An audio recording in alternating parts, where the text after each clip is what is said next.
Tell me when knowledge. Good. All right. We need you ready. Mm-hmm. All right. We need answers podcast on this Father's Day Sunday. Today we got my homie Coco in here talking about some important topics. It's one of the topics that, like always, try to give a lot of, give people some space to open up, some people to shed some light on things, some encouragement, and just also give some information for stuff and people to look out for in case, God forbid, but if these situations happen, we just want to give a platform where people can share these stories and hopefully help somebody else going through a similar situation feel comfortable, feel like somebody they can relate to, and might just help anybody that's going through anything. You never know, it could open up. So appreciate you, especially on your birthday. Happy birthday coming through. Thank you. So the topic is infertility. Infertility.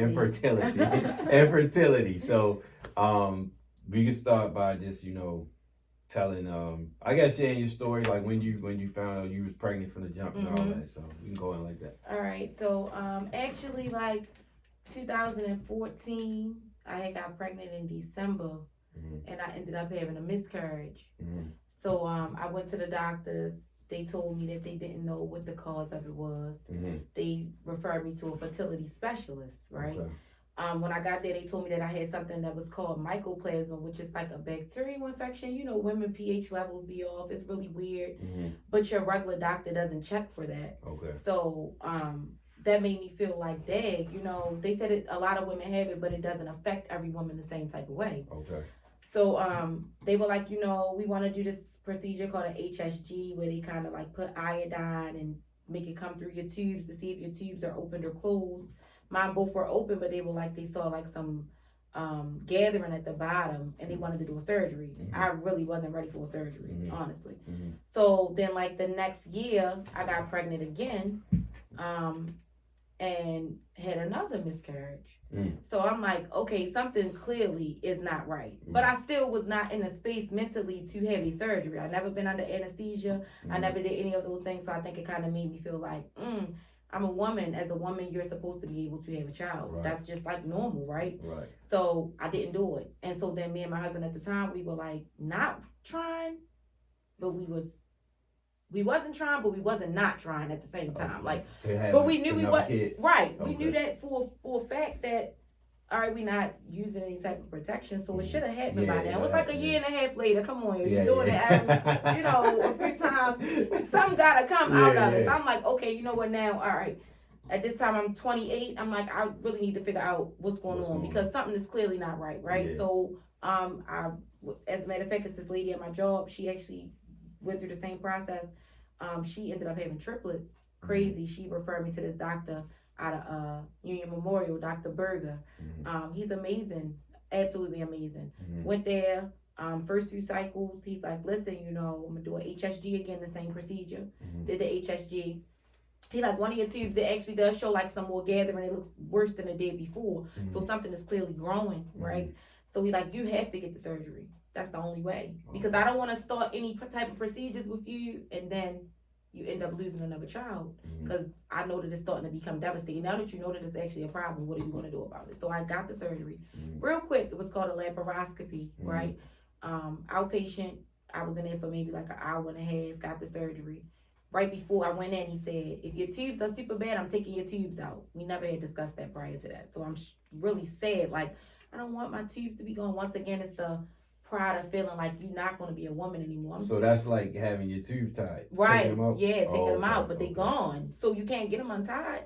It's nothing. So you would never be able to get pregnant naturally, basically. So why wouldn't he give you the option? Why would he just straight take them? He basically saying that they were really bad. It's like it's causing more harm than it would be doing anything helpful if you keep them in. Basically. So would that? I don't mean to cut you off, but I don't want to lose my question. So if you would have never got the surgery, would it like stuff would turn into other things, or would it just like you just couldn't? I just couldn't handle it. It would never. The only thing is that possibly it could cause an ectopic pregnancy, which is where you get pregnant in your tubes. right? Oh, okay. So you're still going to have to get the tubes removed because Okay. the baby is unable to grow. How can it grow if it's something that's this small and it's steadily expanding, right? Okay. So when I woke up, first thing I asked my mother, I'm like, Mom, did they take my tube? She's like, no, you good. You know, they found I had endometriosis. Crazy how women have all of these things that you never even know. I never have painful cycles or anything. So I never knew I had any of those things. Polyps. The mycoplasma had caused like scar tissue around my tubes, right? So he removed that, and then he was like, all right, we're going to start this process. It's called Clomid, which is like a pill that you take every month during the same time, and it's going to make you ovulate, right? So you know ovulation is when the eggs actually release so that it can catch the sperm, right?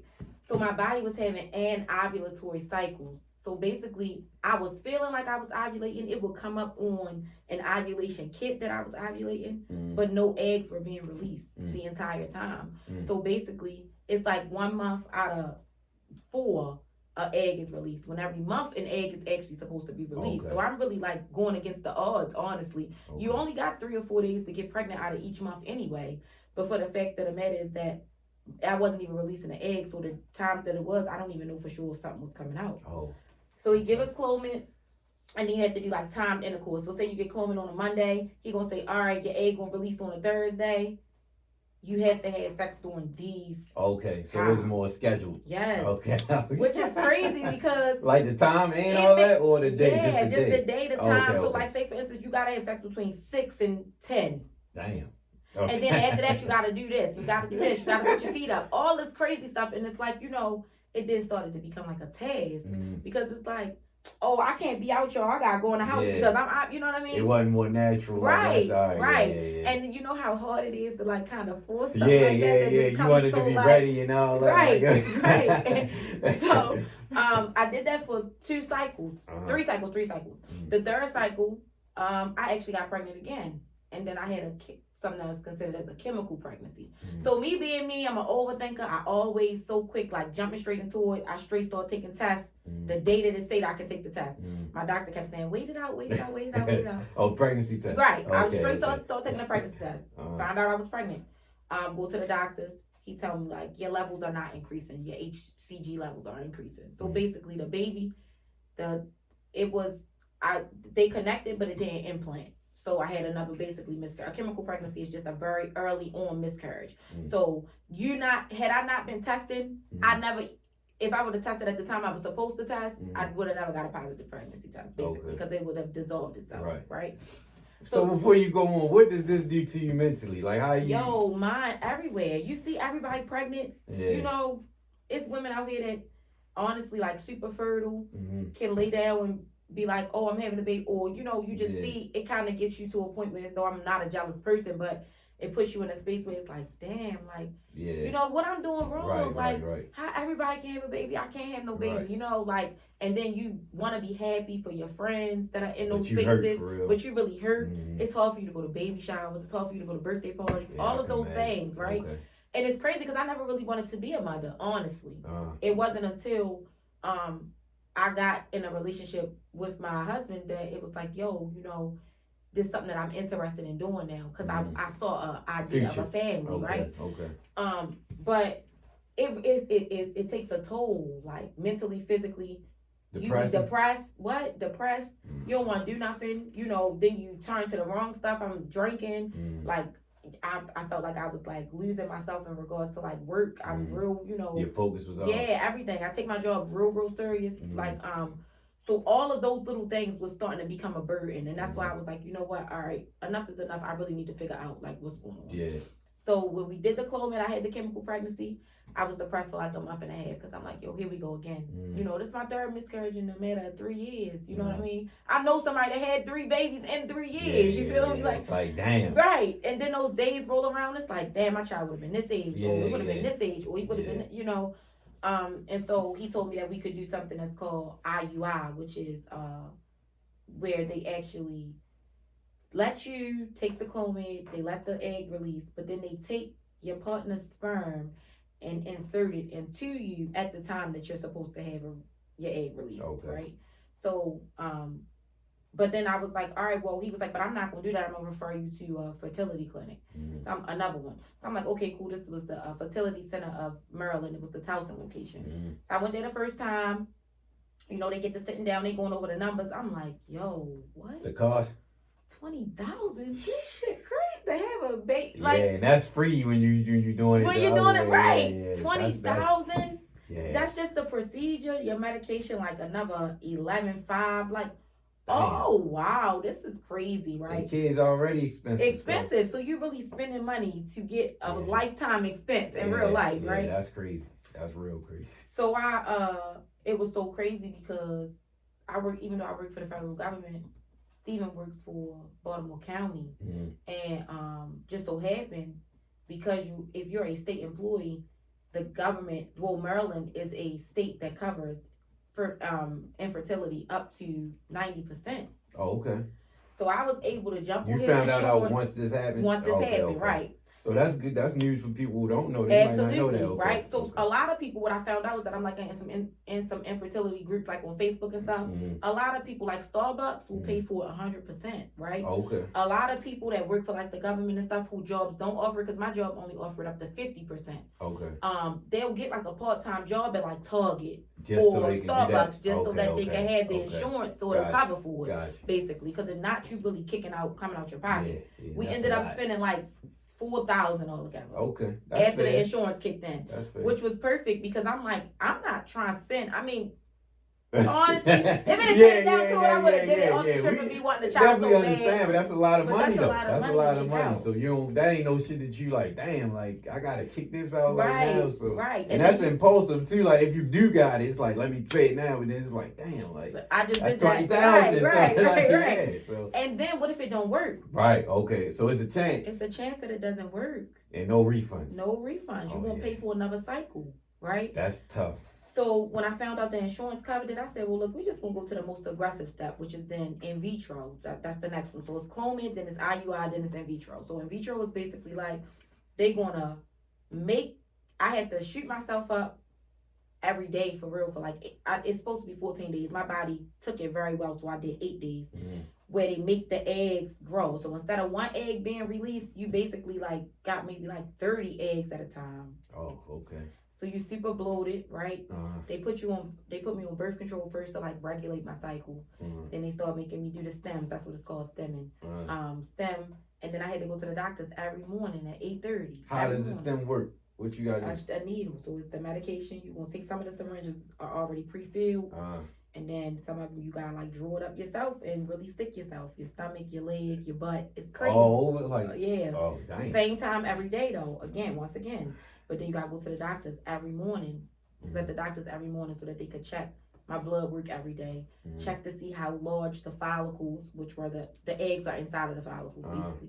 How large they growing. Once they get to between 16 millimeters and 20 millimeters, that's when they'll let you do something that's considered as an egg release. So they make you take the shot in your butt, and then the next day you gotta go go under general anesthesia. They take all the eggs out, right? Once they take the eggs out, they're going to tell you how many mature, how many is able to be, how many they're able to put the sperm with, basically.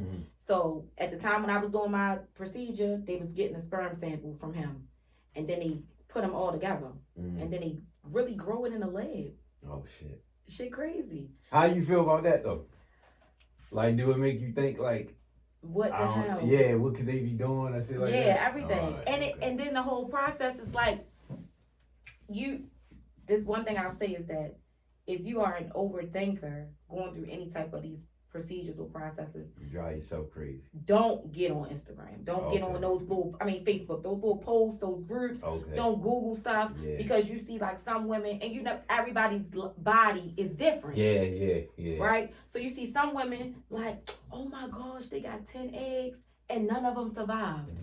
Oh yeah, and then you'll put that in your head. Like the whole 5 days, I'm stressed out. So that's what you did? Yeah, I'm Googling everything. I want to know what's going on. Doctors always tell you don't Google shit. They definitely tell you. But ain't nobody gonna listen because you think about it so much. Everybody gonna do it, but I understand. Don't tell anybody else. Don't do that shit. Do it. And I know it's hard because I have a few friends that actually went through the process after me, and same thing. I told them like, don't Google it. And they still was Googling, like, oh, they said, and then here I am, like, acting like the doctor, like, no, don't do it. You don't know. The post is crazy. It only take one. So they retrieved 13 eggs that were mature enough. Out of the 13, 8, they were able to get the sperm to basically, like, and they were able to make it become an embryo. Okay. And then it grow for 5 days. They make it grow for 5 days in the lab, though. All this is stuff that would naturally be going on in your body. You don't even see this part. Yeah. So they giving me pictures of the little, I'm like, oh my gosh, that's crazy. Like, you can start seeing, like, the little stuff growing on it and all that. Well, how it make you feel? Science crazy. Yeah. It's like, it remind me of when you say it remind me of like farm raised. Yes, absolutely. So like, that's what it is. It's like science really crazy. Like you really. That's serious. This stuff has come so far. Like from the first time you can do it, and they even gave us the option, which we didn't select, but you can run tests on it to see what the gender is before you even put that. Take all of them. It take everything out of everything out of it, right? Yeah. But some people that have in vitro, like say for instance, I know this one lady, she did in vitro. She has 2 boys. She wanted a girl. So that last one, she actually got the testing on them so that she could insert a girl. Okay. Because she didn't want to run the risk of having another boy. Basically. She had a girl already? She had 2 boys, so she wanted the girl. But the egg was in the lab. Okay.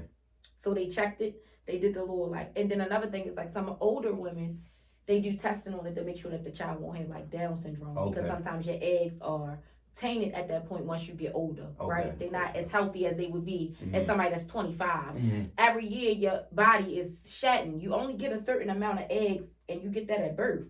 So as you're getting older, they're starting to dwindle, right? That's why they say like after 35, it's considered as a high risk. So it's 35? Yeah, it's 35 now. Okay. Yeah, that's kind of low, right? Yeah, it when is. Men can have kids at like 50. I know. I was just talking to somebody about this and they was like, men got it so easy. We definitely, when it comes to all that type of shit, I'm thankful for that. Yes.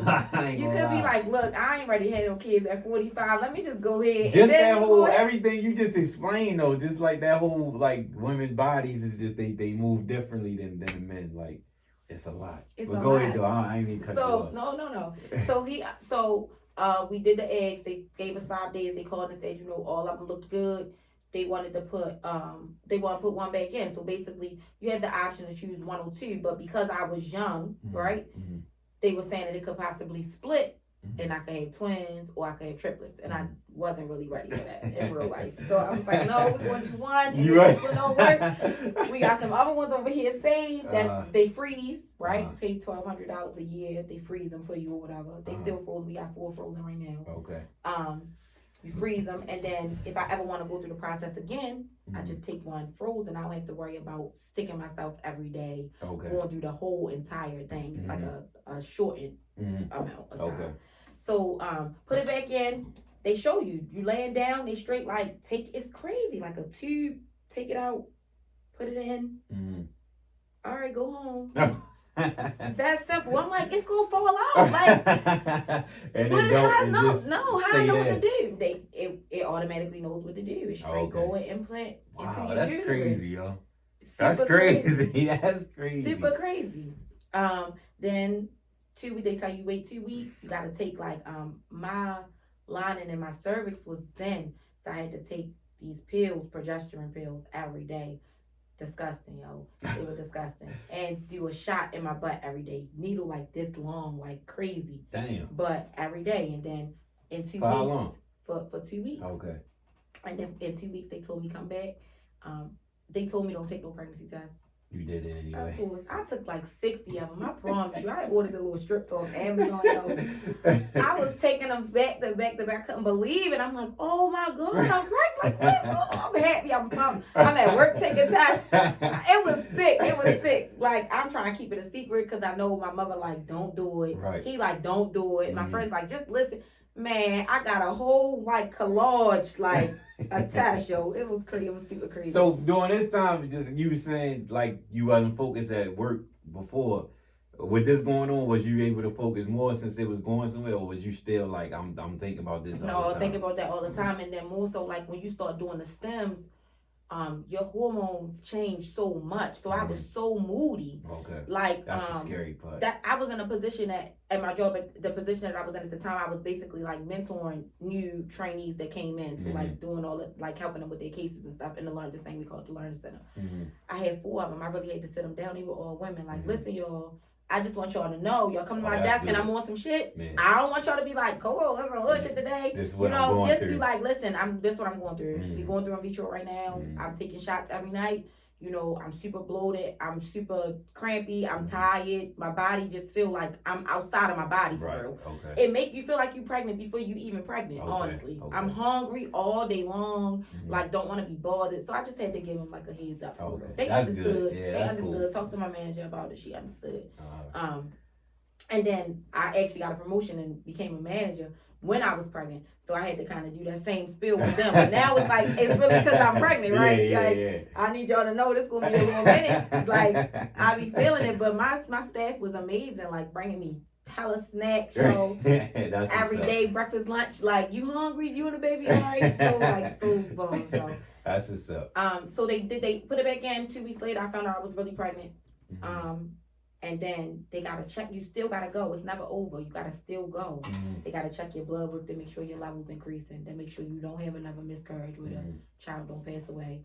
Then they finally let me hit a heartbeat at like 6 weeks. Right? Normally, a regular doctor, you're not hearing a heartbeat till you 12 weeks. Okay. Something like that. Okay. They want you to be 2 months, like from your last period. So that's another thing that it made me feel like I was pregnant for so long because I really knew since the start date. Like most people not gonna find out that they pregnant until after their cycle already been missed. I didn't never get to miss no cycle. Okay. So I really found I was pregnant at 2 weeks. You understand what I'm saying? Yeah, right. But somebody else be like, girl, I found I was pregnant at 12 weeks. You already 3 months in by that point. You know what I mean? So got to hit a heartbeat, and then they finally released me to a normal doctor after 8 weeks. So I had to stay with them for 8 weeks every week, going still getting the blood work checked, checking his heartbeat, making sure everything was okay, and then I was able to go to a regular doctor. Okay. Went to the regular doctor, and then you just basically I was kind of spoiled from the fertility clinic because every time I go, I get to get a sonogram. I get to hear the heartbeat. You go there, they just like, all right, lay down, let me touch, me feel you. Like it's not the same thing. Okay. Like you don't get to see the baby. I'm like, I want to see him, Right. So it definitely had me spoiled, but like now he about to be 2 in October. So it definitely, but it worked on the first time. Like I said, I have some friends, associates that it didn't work for them on the first time. They had to go through another cycle or, then the doctor got to change their medication up because the science, you really don't know what the result gonna be until you try. Right. So the medicine worked on me the first time, but the medicine didn't work. That same regimen didn't work for somebody else who might be going through the same thing, but maybe one thing is off. So now they gotta change that whole process to make it be something better for her. You understand what I'm saying? Yeah. So what was the feeling like when you was like actually having a baby then? Because I know people like it's different emotions. Sometimes it's like it's more. Well, I'm sure it was still pain in the process. I was scared though, because I was like, yo, I do it. Now I'm starting to like not question myself, but you did all this and you really about to have a baby. Yeah. Like, this really what you wanted to do? Like, you know what I mean? This is a whole different situation. Like, none of my friends at the time really had children, honestly. So it was like I haven't even been around a child that little. I didn't know what to do. My stepdaughter was 8, 7. Even though I met her when she was 1.5, it wasn't the same thing. Like having a child from a newborn is a different life. Right. But me being a control freak that I am, I planned my whole thing. Like I wanted to do a natural water birth. This. That was one of the moments that God really showed me, like, you really not in control. I didn't have none of that. Okay. Like, why not? The way I planned it, I didn't have anything. So what I ended up having like hypertension, right? So like high blood pressure due to my pregnancy. So they induced me. He wasn't due until November 11th. They induced me on like October the 28th or something. I was in labor for like 3 days. I am to the 30th. They induced me, and then some kind of way he had the cord wrapped through his legs, up around his face. I'm high because I wanted to do, all right, so then once that changed, like, all right, you can't do the water birth. I'm like, all right, I'm going to still do natural. I don't want no medicine. So you couldn't do the water birth because of, what was the reason you couldn't? Hypertension, okay, because of high blood pressure. Okay, so basically they was trying to say, and this is why this should be so scary. They saying like, you go home, it can detach from the placenta and all this other. If you do the natural, I mean, yeah, like if I didn't allow them to give me if I didn't allow them to induce me, they basically saying like anything could happen from that time. It's a possibility that you could lose your child. So now I'm nervous. I'm like, all right, well, go ahead. I really want to induce, but go ahead. Because I always heard, and I be saying, of course, I don't know no better, but I always be saying it like, because I heard about the water birth natural and all that shit. I was like, I would want my, of course, we ain't got no savior. Right. But I would want that to happen because it's natural and all that, but everybody be saying like it ain't always the case. Like some people can do it and some people just can't. So yeah, and that's what it was. Easy. That was my plan. I had a doula and everything, like somebody to come and check, make sure his heartbeat is beating right in between my appointments, like checking the temp, like checking the width and stuff of him, everything. So I was prepared for that. But then when I got induced, of course they don't do water births at the hospital, right? And I was going to do, so then I'm like, all right, well, that part went left. Let me just do natural. I'm not going to get an epidural. I'm not going to get no medication. I'm just going to go and just push it out. But then they basically broke my water. They did it. And once they did that, the child can only be in there for a certain amount of time. How they break your water? Like this little stick and really just like stick it up there and just like press. Like, why they had to do that though? Because basically, they, if the child is in there for too long and you already induced, the induction is starting the labor process. The baby can't be just in it because it's saying there's too many like possibilities of infections. So they had to pop it. So when they broke it, I still didn't die. You gotta be dilated 9 centimeters. Right. I was dilated like 2. Oh shit.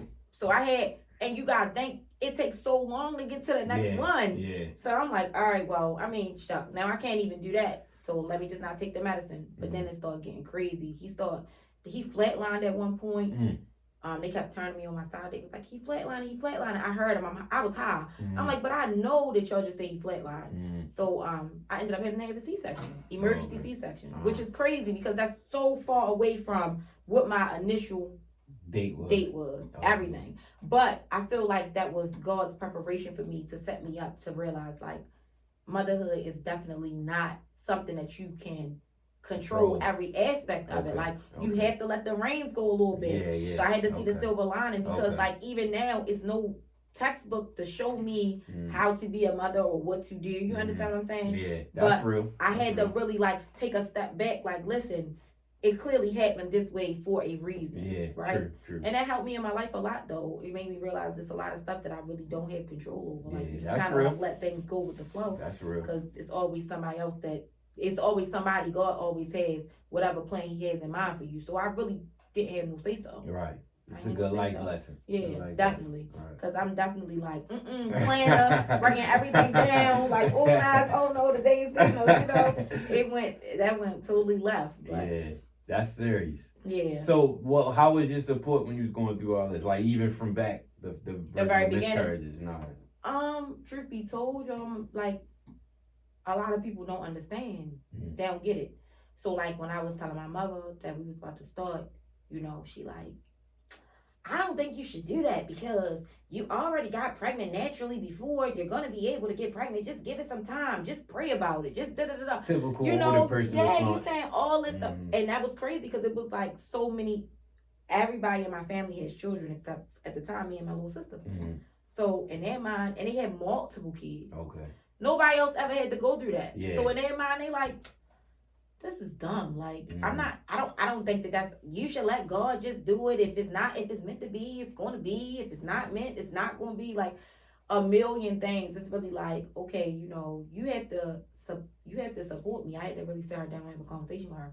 Like, Mom, it's not that easy. It's really not that easy. And having conversations with females that are like in the same age range as me, like even at work, a good out of 5, at least 3 of us was going through the same thing at the same time. Couldn't get pregnant. Trying to figure out why they can't get pregnant. It could be the birth control. Honestly, I think that stuff will mess your body up. So you don't recommend people get on birth control? No. Not even kids, just don't? No. Because I do birth be hearing control stuff makes like your that. body think that you're pregnant. Okay. So if you taking this every single month, your body is like, she pregnant again? Right. Oh, she pregnant again. Okay. So then when you off it and you're naturally trying to get pregnant, it's like you already was just pregnant. Okay. You understand what I'm saying? Okay, got you. So it's still moving as if you're pregnant. That's what birth control's purpose is. Okay. So that you can't get pregnant, make you think you're pregnant, make your body think you're pregnant. Okay. That makes sense then. Yeah, so it's like, and it puts all of those hormones in your body. I really do think that it could be a possibility of like some of the foods that we grew up eating. I don't really, like, I see a lot of research about it, but it's no like conclusive answer. But yeah, a lot of women. But it's happening a lot in this age group. Like, okay. Yes. That is something there. It could be a food. That's just like I always see, like how the younger kids now, all the boys super tall. Right. Like when we was in high school, shit, everybody's like same age, like same height and all that. But the food and genetics changed, so everything changed everybody. So that makes sense. That make a lot of sense. So you ended up telling your mother like the support. How that go? Yeah. When I settled down, my dad, he real supportive all the time anyway. He'd be like, whatever I want to do, he with it. She was like, all right, I understand, I just don't know. And then I felt like she started doing research, and then it was crazy. I took her to the clinic with me one day because Steven couldn't make it. Took her to the clinic with me one day, and it was a good like 20 women in there, I promise. This was pre-COVID, of course, so everything was cluttered. Black women, white women, same-sex couples, women that's really don't have no man, just ready to have a child, going through like a sperm donor type of situation. And my mother was like, when we got in the car, she was like, I really did not know that so many women went through that. That's proud. Okay. Like, wow. I think that changed. I think she was trying to be supportive up until that point, but when she saw that changed her whole thought process. Like, she stepped up. Damn, that's crazy. Yeah, definitely. Okay. Like appointments. That's good. You took that. You want me to come do the shots? Like everything. But it was like I feel like she needed to see that because I don't think that she realized how many women. And then at that same time, Gabrielle Union had brought her book out and was saying that she went through it. Michelle Obama said that she did in vitro for her children. So it was like then she started seeing all of these other women. That's not just like a it ain't just celebrities, right? It ain't just in the it's everybody. Remy Ma, Candy, and then K Michelle. All of them are going. It's really crazy because all that time when I was pregnant, all of them started saying telling their stories and stuff like that. And so my mother. So that meant everything was happening. Right. Then she really okay. I didn't even realize so many people. I'm telling her Ma, it was easy for you to have me and my sister, but we don't have that. It's really hard to get pregnant. As easy as people think it is, it might be like a mix, that one night, you just, and then it happened, but it is really hard. When you're trying, it is really hard. Right. It's really hard. So it seems like when people try, it's hard, but when you're not trying, it's the easiest thing in the world. That's crazy, right? Right, yeah, hell yeah. I was going to say, I'm glad that you said that about your mother and pulling her into that because, like I said, I could see my mother being that way because the older group, the older ages, they feel like they know all the answers. Yeah. And two, they don't. You can't tell them nothing. But if you see it, and I think it's different with women too because that's a process that all women, if you have kids, they go through that, so they know the emotional part. But it's good that you ain't give up on it because somebody could be like, well, fuck my mother and fuck all this, and you sat down because like you said, your emotions go all over the place and you could have snapped on it. Anything in real life. So that's good that you did that. I'm happy to hear that. Hopefully that resonates with somebody too because I know around that time emotions for everybody get kind of crazy. Yeah. And that was the thing. It was she really now, of course, she loved it's just me and my sister, so me having a son. It's different. My father, my mother, what? Spoil them. What? The child loved going to their house because every time he go, it's something new there. Every single time, it never fails. She called me today, it's my birthday. She outside buying him stuff. Girl, all right, okay. I miss him. Girl, no. So how the rest of the family end up taking to it? Or everybody was excited. I mean, they knew the process. We actually did a YouTube vlog at the time, where we kind of documented the entire process for real. even down to the shots and everything. Okay. So they were extremely excited, and all of them was waiting for me to have a child. They wait till you 30 years old, they have a baby. Wait, They sound like you going crazy. Right. They give me that all the time, man. I'm like, I'm chilling. When they come. I ain't crying. It's a different life. Okay? You can't give them back. Yeah, You can't give them back. Yeah. Once they here, they here. It's here. But yeah, they were all very supportive. My friends, I feel like, were extremely supportive. Mm-hmm. They gave a lot of good stuff. Like they did like little, like when I finally got pregnant, they were sending like little packages and stuff, sending stuff like, you know, like little stuff about infertility, like finally this, and like a little thing with like little shots on there. It was like, it was worth the wait, all this little cute stuff. Okay. So yeah, they was doing a lot of cute stuff. And then once I had them, some of my friends would like cook for me, come over, help me clean up and stuff like that, because I was still home with them or whatever. But yeah, they were extremely supportive. I just definitely feel like it's a lot. Even some of my friends in that process realized, like, damn, yo, I ain't got pregnant. I wonder what's going on with me, you know, and then they start the process or start seeing what's going on, because somebody, it's simple, the HSG thing I was telling you, where they do the tubes that really clear your tubes out, that could be all you need, and then you could get pregnant easy like that. But then you might have to do something different. But the best thing is that you have the option to do it. You know what I mean? So two things I wanted to ask before I forget. One was how oh shit, don't forget. All right, so the one question I wanted to ask was, talking to people, do you feel like a lot of people gave up, like, in the processes? Like, they was like, I'm just not going to try it? Absolutely. And then, so how was those conversations, like, talking to other people? Like, did you talk to them? You said you went with your mother, and it was like 20 women in there. Was you talking? I talked to a lot of them, yeah. So how was those conversations going? A lot of them, the one lady, she had, it had failed for her 3 times. That process, the in vitro process, okay. Like it failed for, you know, that's the last step though, in vitro, unless you're gonna get a surrogate, basically a surrogate with somebody else carrying your child. Yeah, that's with Kim K and all of them. Yeah, absolutely right. Still their eggs, still his sperm, but somebody else carrying the baby. How you feel about? Don't forget that what I asked you first. How you feel about surrogate though? If that's what it takes for you to be a mother, if a mother, you know, you still gotta pay him. The person that's carrying the baby. That's like a career. People do that. People do that. So how long they got carried for 9 months? The whole bit, yeah. So you paying for 9, they'll kick them out, and the next 9 months they'll do it all over? They'll do it again. Wow. And it's crazy because it's like 25 normally. I don't know what celebrities paying for it, but they get 25,000. Yeah. Oh shit. They get to go to the doctors. You know, they gotta prepare their body too, but they really pay, and they get their money up front.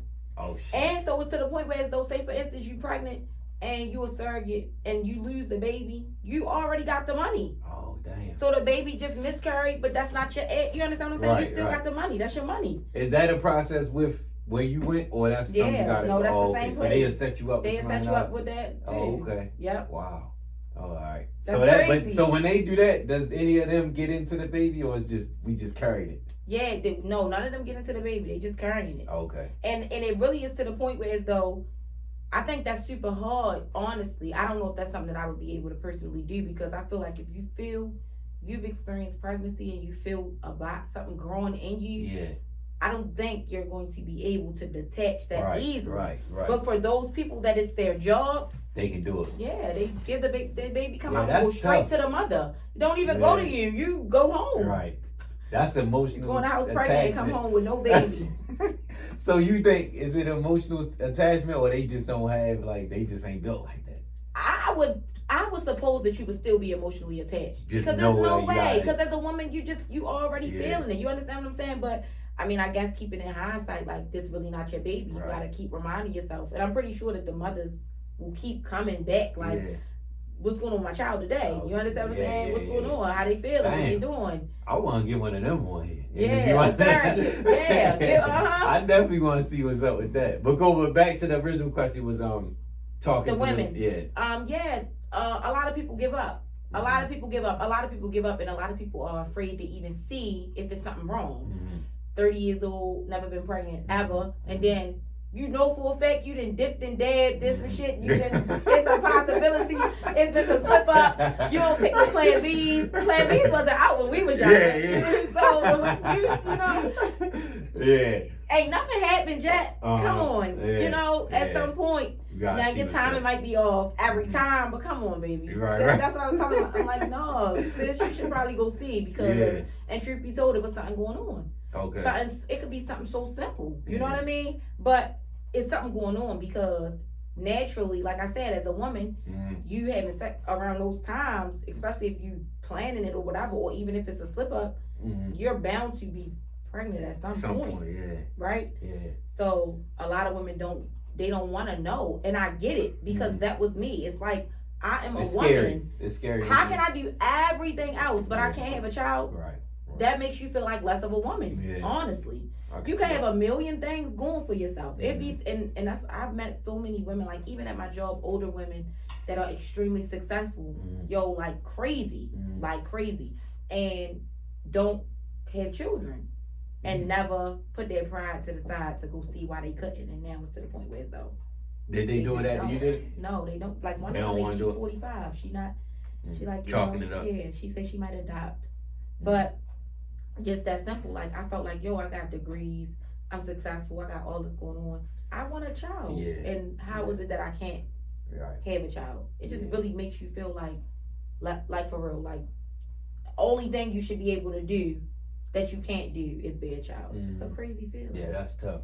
I definitely understand. So with that being said, how did it play into your relationship? Because I feel like by you saying like being emotional, your mood and all that, did it change a lot with the relationship? It changed a lot. Actually, the crazy thing is we like really separated right now, which is crazy shit. But and that's a whole nother thought process behind it, because it's like I waited all this time, waited to be married, to have my child, and then married with a child, and now we not even living in the same house. Process kind of. Look at how it had, like, you understand what I'm saying? It's like, but once again, I look at everything like God did this for a reason. I got my child out of the situation. Right.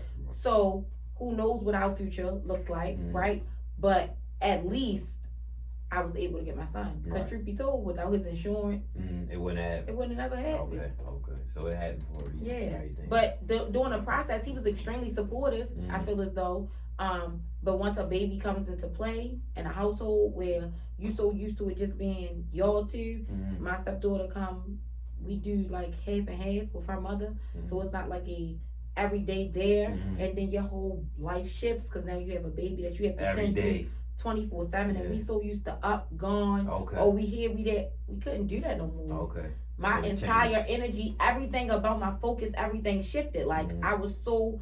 Here's this child that is strictly dependent on everything from me. Like I was nursing him, so he didn't like have formula, and it's like I have to make sure that I'm good so that he can be good all the time. I really gotta put everybody else's feelings on the back burner for a second because he really needs me the most. Like you're a grown man, you know what I'm saying? My sister, you're a grown lady. My mother, you're a grown lady. I can't feed into all of those situations when I have my son right now, because he can't do nothing. Right.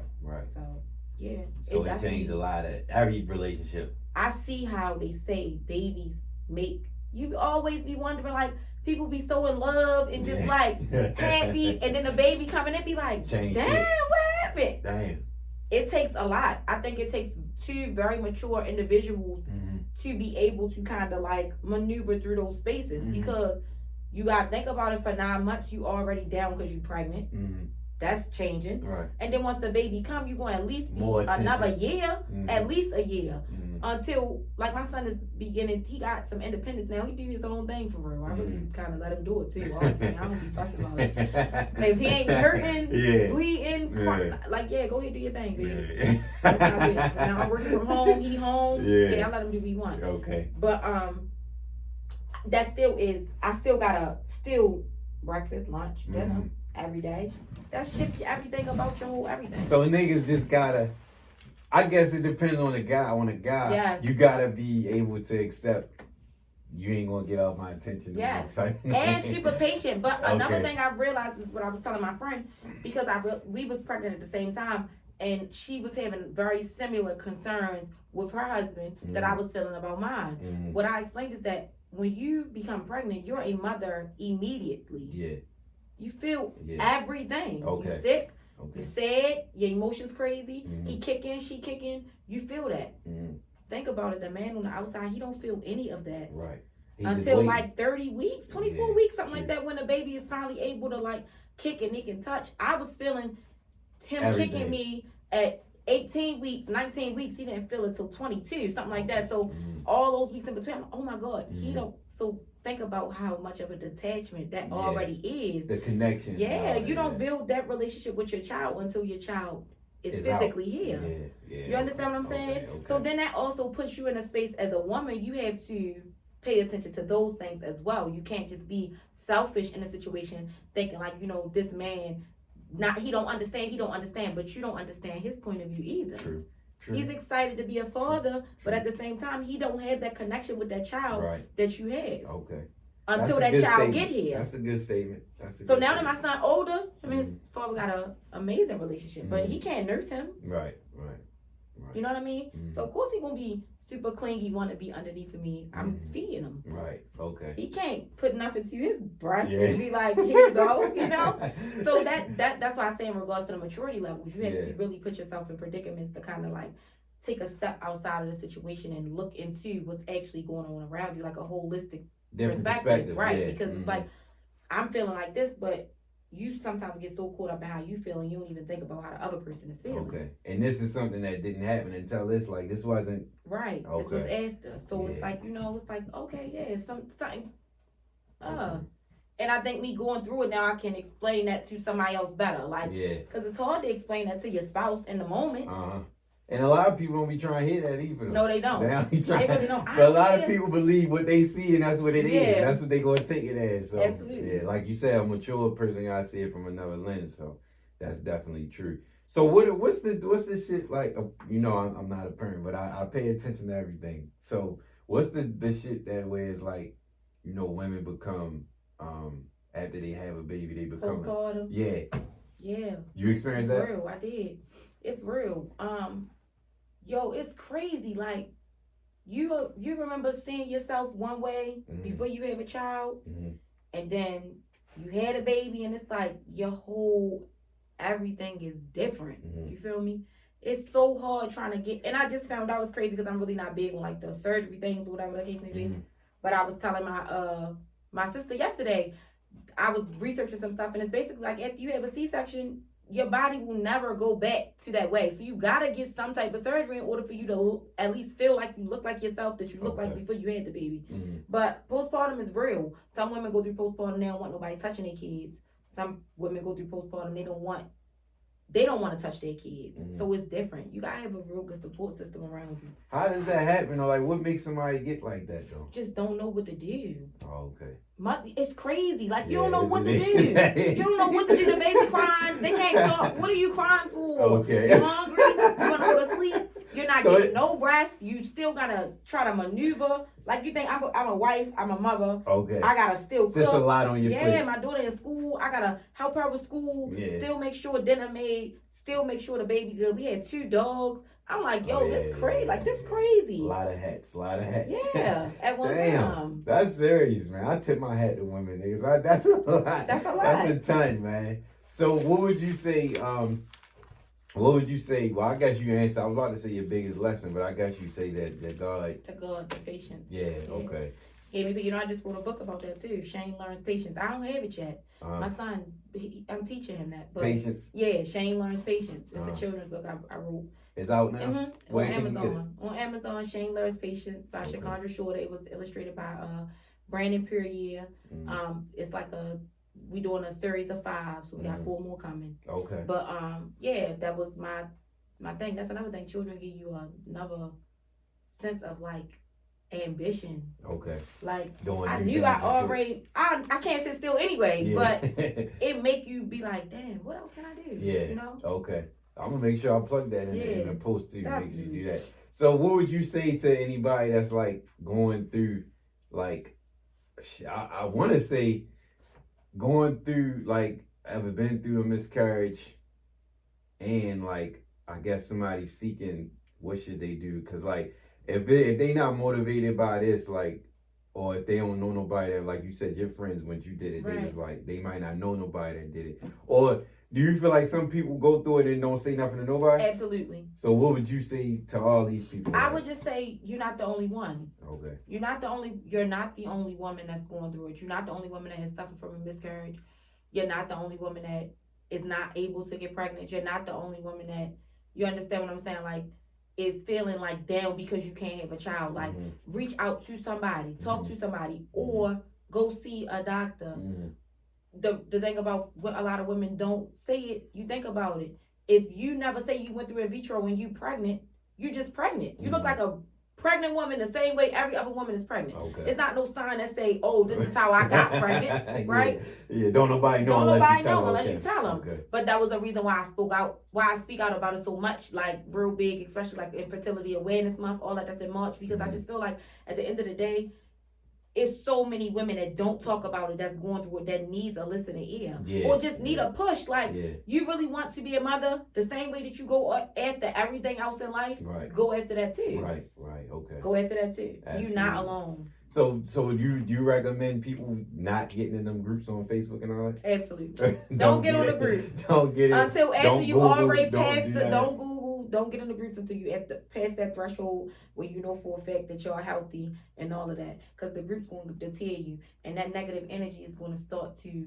consume you. Right? Don't do it. And so I know like a lot of guys don't really go to the doctors often or they should. Enough. But just because your girl is good don't mean you good. I mean, it probably do mean you good. But still, that's a lot of shit, my girl just went to the doctors 2 weeks ago. We good. Check, no, she's good. My man, you still gotta go. You feel me? Cut it out. But I was saying, because you were saying that a lot of women don't follow up with that part. So do a lot of women not go to the doctors like they'll go, but if they don't have that, I want to figure this out. You really just got to ask. Yeah, you got to ask. Tell the doctors to be honest and upfront with them. You want to figure it out. And go to a doctor that specializes in those things. Like, I would recommend Dr. Berger to every woman. Books be crazy. His book's crazy. Okay. But because your regular doctor could just be like, just have sex on these days. He's going to really take the steps and be like, well, this is what's going on. This why. And he has like other referrals too. So if he's booked, he'll like send you to somebody else. And when you know it's not just one thing. Right. Like somebody tell you it's just this. Like you want to seek out. Right. That's definitely good. So you went. So all of them, everything you went to was referred by him, and everybody else you went through in the process was referred by him. And you said it's not. Like, it's expensive, but if you got that insurance, it's going to cover it. So if you don't work for the state or the county, you might be putting up some money. But it's this woman, I'll get her name. She's actually from Maryland. Her mom carried her kids. Crazy, because she couldn't carry the children. Her mother carried the kids for her. But they have a scholarship program. Okay. It's like 3 of them where you can apply and they'll give you money towards your process. Oh, that's what's up. That's another thing you got to pay attention to. Look for your resources. Because like I said, it's a lot of women that go through it and they be wanting to help other women through the process.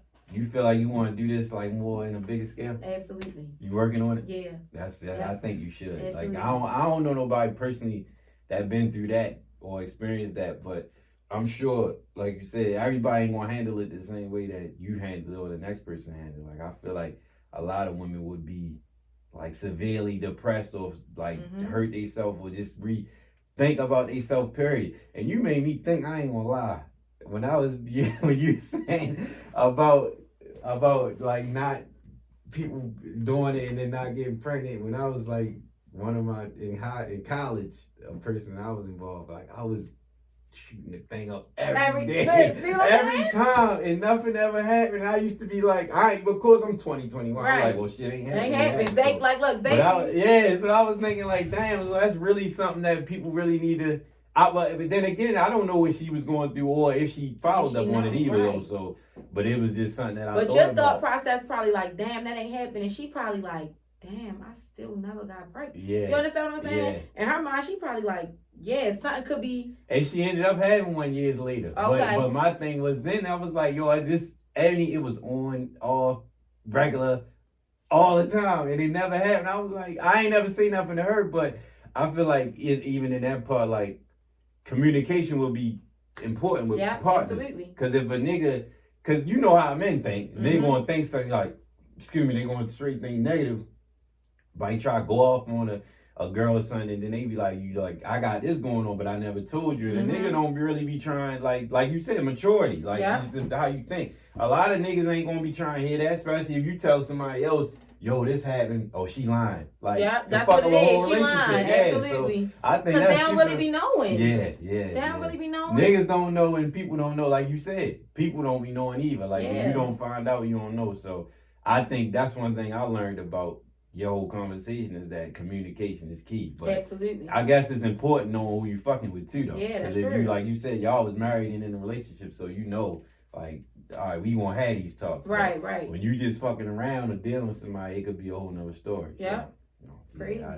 I definitely salute that process and you for everything. Thanks, saying. man. I appreciate you even giving me when we have episodes like this, like even a substance abuse joint.